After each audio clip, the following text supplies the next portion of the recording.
ایک درخت کی کہانی سنانی ہے آپ کو، کچھ منصوبوں کے بارے میں بتانا ہے۔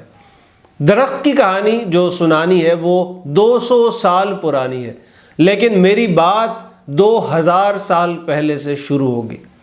کہانی سننے سے قبل یہ تصاویر دیکھیے جو غالباً آپ کی نظر سے گزر چکی ہوں گی۔ ان میں بے رحم پانی ہے اور بے بس انسان ہے۔ جب آپ کہانی سنیں گے تو شاید سمجھ جائیں کہ میں نے آپ کو یہ تصاویر کیوں دکھائی ہیں۔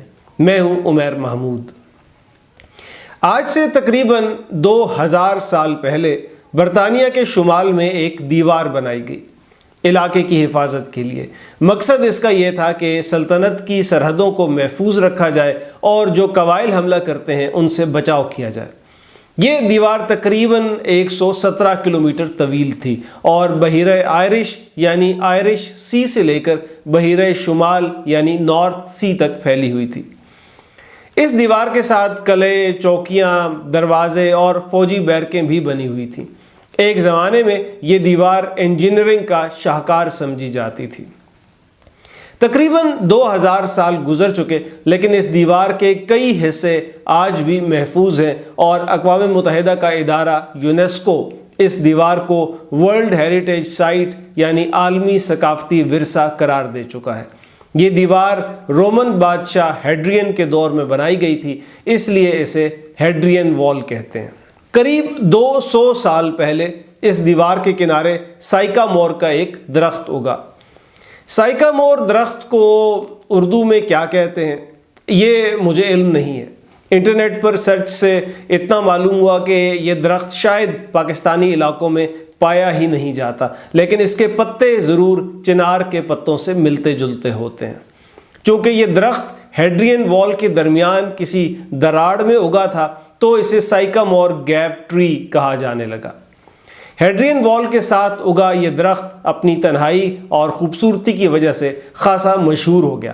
سن 1991 میں ایک فلم ریلیز ہوئی، Robin Hood Prince of Thieves یعنی رابن ہوڈ چوروں کا شہزادہ۔ اس فلم کا ایک سین بھی وہیں فلمایا گیا جہاں یہ درخت موجود تھا۔ ستمبر 2023 کو ایک رات 2 افراد وہاں جاتے ہیں اور مشینی آری کی مدد سے وہ درخت کاٹ دیتے ہیں، خواہ مخواہ، صرف اپنی ذاتی خوشی کے لیے یا ایڈونچر کے لیے۔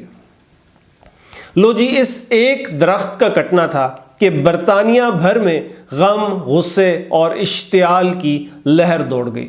برطانیہ کے لوگوں نے کہا کہ وہ صرف درخت نہیں تھا بلکہ برطانوی تاریخ اور ثقافت کی علامت تھا۔ لوگوں نے درخت کے کٹنے کا سوگ منایا، اخبارات میں مضامین لکھے۔ جس جگہ درخت تھا وہاں لکڑی کا ایک جنگلہ لگا دیا گیا تاکہ اگر کٹے ہوئے تنے سے کوئی شاخیں پھوٹتی ہیں تو انہیں نقصان نہ پہنچے۔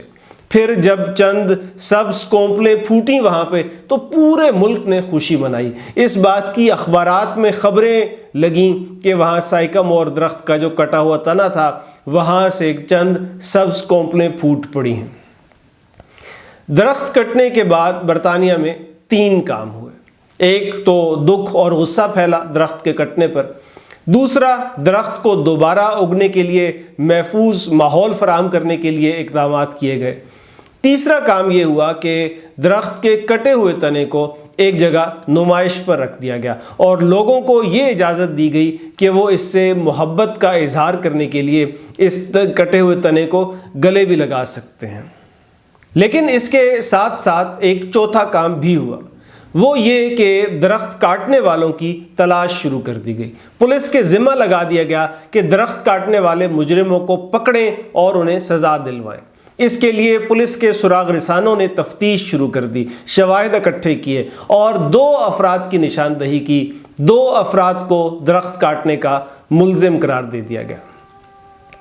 پھر ان ملزموں کے خلاف عدالت میں کیس چلا اور واقعہ کے قریب 2 سال بعد درخت کاٹنے کے الزام پر دونوں کو 4 سال اور 3 ماہ کے لیے جیل بھیج دیا گیا۔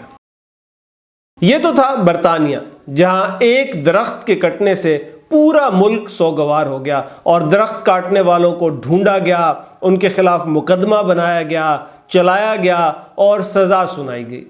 اب میں آپ کو پاکستان لے کر چلتا ہوں۔ پاکستان کا صوبہ ہے پنجاب اور پنجاب کا دارالحکومت ہے، کیپٹل ہے لاہور۔ یہاں کی نہر کے ساتھ پبلک ٹرانسپورٹ چلانے کا ایک منصوبہ بنایا گیا جسے یلو لائن پروجیکٹ کا نام دیا گیا۔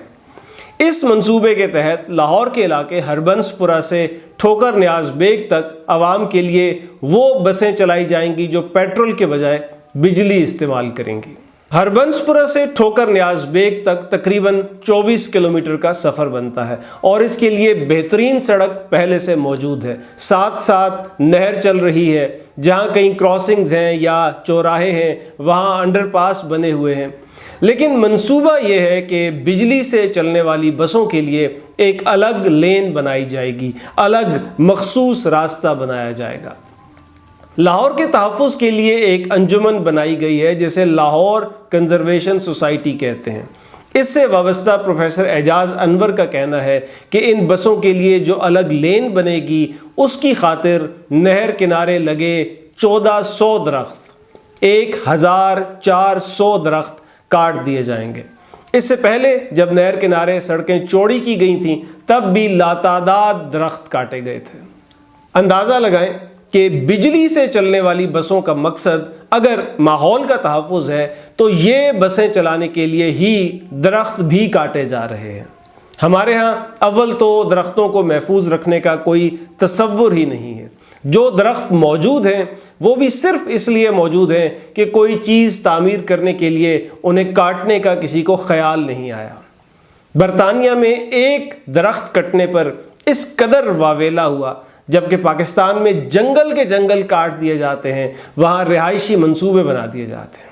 روزنامہ جنگ کی ایک خبر کے مطابق پاکستان میں ہر سال 27,000 ایکڑ رقبے پر جنگلات کا صفایا کیا جاتا ہے۔ اسی طرح World Wide Fund for Nature کی ایک رپورٹ آئی تھی جس کے مطابق 2010 سے لے کر 2022 تک کراچی کی ساحلی پٹی سے 200 ہیکٹر مینگروو جنگلات کا صفایا ہوا اور وہاں رہائشی منصوبے بنائے گئے۔ اسلام آباد کے قریب تخت پڑی جنگل کاٹ کر وہاں گھر بنا دیے گئے۔ یہاں 2000 ایکڑ سے زیادہ رقبے پر درخت لگے ہوئے تھے، خاموشی سے کاٹ دیے گئے اور کوئی شور نہ ہوا۔ ملتان میں آموں کے باغات کا صفایا کر کے اس جگہ کو ہاؤسنگ سوسائٹی بنا دیا گیا۔ ایک طرف برطانیہ جیسا ملک ہے جس کی آبادی پاکستان کی آبادی سے نسبتاً کہیں کم ہے، جہاں ویسے ہی درختوں اور سبزے کی بہتات ہے، وہاں ایک درخت کاٹنے پر ہنگامہ کھڑا ہو جاتا ہے، درخت کاٹنے والے کو پکڑا جاتا ہے، اسے 4 سال سے زیادہ کی سزا سنائی جاتی ہے۔ دوسری جانب پاکستان ہے جہاں آبادی بڑھتی ہے تو اس کی رہائشی ضروریات پوری کرنے کے لیے زرعی اراضی پر ہاؤسنگ سکیمز بنا دی جاتی ہیں، پورے جنگل کاٹ کر کالونیاں بسا دی جاتی ہیں، اور پبلک ٹرانسپورٹ کا موجودہ ڈھانچہ بہتر کرنے کے بجائے نئے منصوبے بنائے جاتے ہیں اور ان کے لیے ہزاروں کی تعداد میں درخت کاٹ دیے جاتے ہیں۔ میری رائے میں اصل ترقی وہ ہے جو انسانوں اور قدرتی ماحول کے درمیان توازن قائم رکھے۔